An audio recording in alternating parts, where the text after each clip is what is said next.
Hello my dear friends, कैसे हो आप सब। आशा करता हूँ सभी अच्छे होंगे दोस्तों।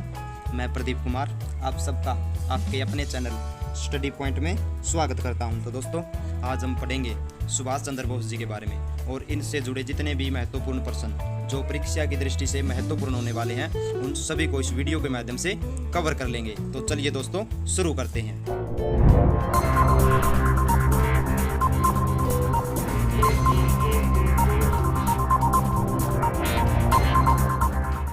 हमारा पहला प्रश्न है दोस्तों, सुभाष चंद्र बोस का जन्म कब हुआ था। तो इसका राइट आंसर है दोस्तों, सुभाष चंद्र बोस का जन्म उड़ीसा के एक छोटे से गांव कटक में 23 जनवरी सन 1897 को एक संपन्न बंगाली परिवार में हुआ था।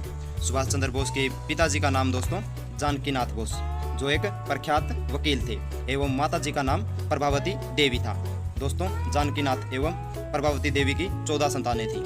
तो सुभाष चंद्र बोस इनकी 9वीं संतान थी और सुभाष चंद्र बोस जी अपने सभी बहन भाइयों में ये सबसे होनहार थे और इसी कारण से ये अपने माता पिता के काफ़ी प्रिय या उनको इनसे काफ़ी लगाव भी था। हमारा अगला प्रश्न है दोस्तों, आज़ाद हिंद फौज की स्थापना किसने की थी।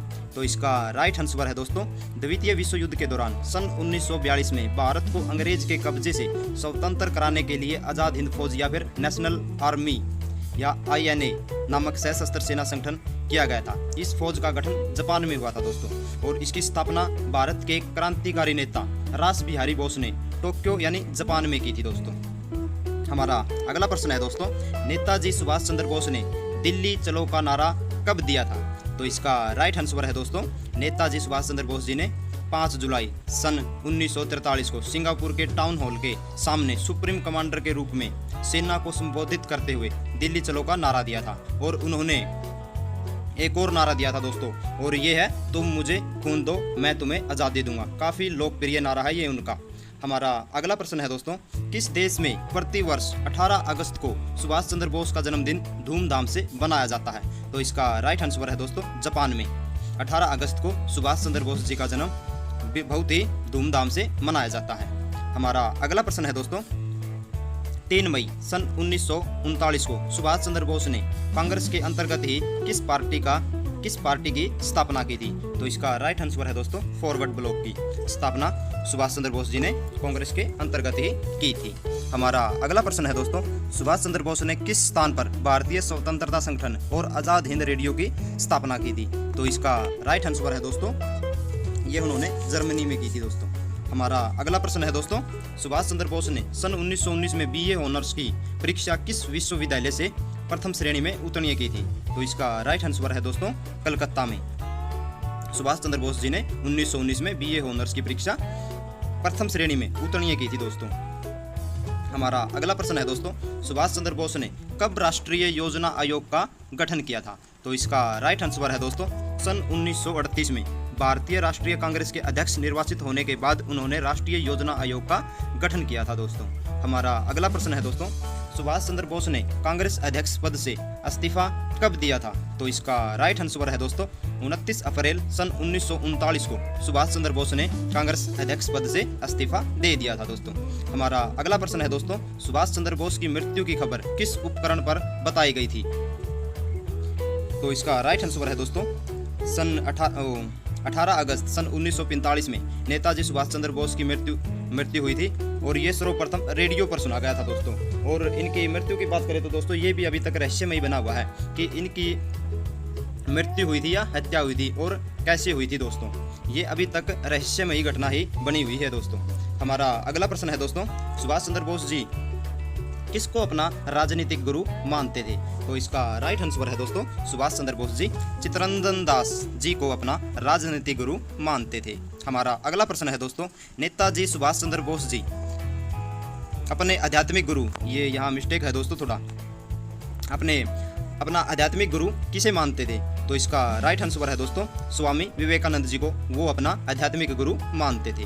हमारा अगला प्रश्न है दोस्तों, नेताजी सुभाष चंद्र बोस को कितनी बार जेल जाना पड़ा था। तो इसका राइट आंसर है दोस्तों, 11 बार सुभाष चंद्र बोस जी को जेल में जाना पड़ा था। हमारा अगला प्रश्न है दोस्तों, नेताजी सुभाष चंद्र बोस को मरणोपरांत भारत रत्न देने की घोषणा कब की गई थी? तो इसका राइट आंसर है दोस्तों 22 जनवरी सन 1992 में नेताजी सुभाष चंद्र बोस को भारत रत्न देने की घोषणा की गई थी। हमारा अगला प्रश्न है दोस्तों, नेताजी सुभाष चंद्र बोस जी को देश नायक किसने कहा था?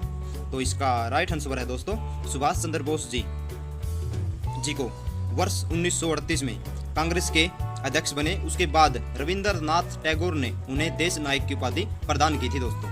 हमारा अगला प्रश्न है दोस्तों, सबसे पहले सुभाष चंद्र बोस जी को नेताजी किसने कहा था? तो इसका राइट आंसर है दोस्तों महात्मा गांधी जी ने, और सुभाष चंद्र बोस ने भी महात्मा गांधी को सर्वप्रथम राष्ट्रपिता कहा था दोस्तों। हमारा अगला प्रश्न है दोस्तों, सुभाष चंद्र बोस ने कब मानसिक एवं नैतिक विज्ञान में ट्राई पास की डिग्री ली थी? तो इसका राइट आंसर है दोस्तों जून सन 1921 में सुभाष चंद्र बोस ने मानसिक एवं नैतिक विज्ञान में ट्राई पास की डिग्री ली थी दोस्तों। हमारा अगला प्रश्न है दोस्तों, नेताजी सुभाष चंद्र बोस के पिताजी को अंग्रेज सरकार ने कौन सा खिताब दिया था? तो इसका राइट आंसर है दोस्तों नेताजी सुभाष चंद्र बोस जी के पिता श्री जानकीनाथ बोस कटक शहर के एक मशहूर वकील थे, और अंग्रेज सरकार ने उन्हें राय बहादुर के किताब से संबोधित किया था दोस्तों। हमारा अगला प्रश्न है दोस्तों, नेताजी सुभाष चंद्र ने किस व्यक्ति को राष्ट्रपिता की उपाधि दी थी? तो इसका राइट आंसर है दोस्तों महात्मा गांधी जी को उन्होंने सर्वप्रथम राष्ट्रपिता कहकर पुकारा था। हमारा अगला प्रश्न है दोस्तों, पराक्रम दिवस कब बनाया जाता है? तो इसका राइट आंसर है दोस्तों 23 जनवरी को पराक्रम दिवस बनाया जाता है दोस्तों। इसमें कुछ ध्यान देने की बात है, ये आप सुनना एक बार। पराक्रम दिवस को भारतीय इतिहास में पहली बार बीते 23 जनवरी 2021 को भारतीय स्वतंत्रता के प्रतीक कहे जाने वाले श्री नेताजी सुभाष चंद्र बोस की 125वीं जयंती के रूप में बनाया गया है दोस्तों। ये अभी से स्टार्ट हुआ है पराक्रम दिवस 23 जनवरी को बनाना। हमारा अगला प्रश्न है दोस्तों, किस हवाई अड्डे का नाम नेताजी सुभाष चंद्र बोस के नाम पर रखा गया है? तो इसका राइट आंसर है दोस्तों नेताजी सुभाष चंद्र बोस अंतर्राष्ट्रीय हवाई अड्डा, जिसे कलकत्ता हवाई अड्डे के नाम से भी जाना जाता है दोस्तों। इसको नेताजी सुभाष चंद्र बोस अंतर्राष्ट्रीय हवाई अड्डा के नाम से जाना जाता है, जिसे कोलकाता हवाई अड्डे के नाम से भी जाना जाता है दोस्तों। यात्रियों की संख्या के अनुसार ये भारत का 5वां सबसे व्यस्तम हवाई अड्डा है। हमारा अगला प्रश्न है दोस्तों, द इंडियन स्ट्रगल पुस्तक के लेखक कौन है? तो इसका राइट आंसर है दोस्तों Netaji Subhash Chandra Bose the Indian struggle पुस्तक के लेखक हैं। हमारा अगला प्रश्न है दोस्तों, सुभाष चंद्र बोस को सबसे पहले कारावास कितने महीने का हुआ था? तो इसका राइट आंसर है दोस्तों नेताजी सुभाष चंद्र बोस को सबसे पहले 16 जुलाई सन 1921 में 6 महीने का कारावास हुआ था दोस्तों। हमारा अगला प्रश्न है दोस्तों, नेताजी सुभाष चंद्र बोस किस विचारधारा के विरोधी थे? तो इसका राइट आंसर है दोस्तों नरमपंथी विचारधारा के वे विरोधी थे दोस्तों। उनको ये जो अन्य राष्ट्रवादी थे उनकी तरह ये याचना करना, प्रार्थना करना, इन सब में वो बिल्कुल भी विश्वास नहीं करते थे दोस्तों। वो एक गर्मपंथी के उग्रवादी सभा के नेता थे।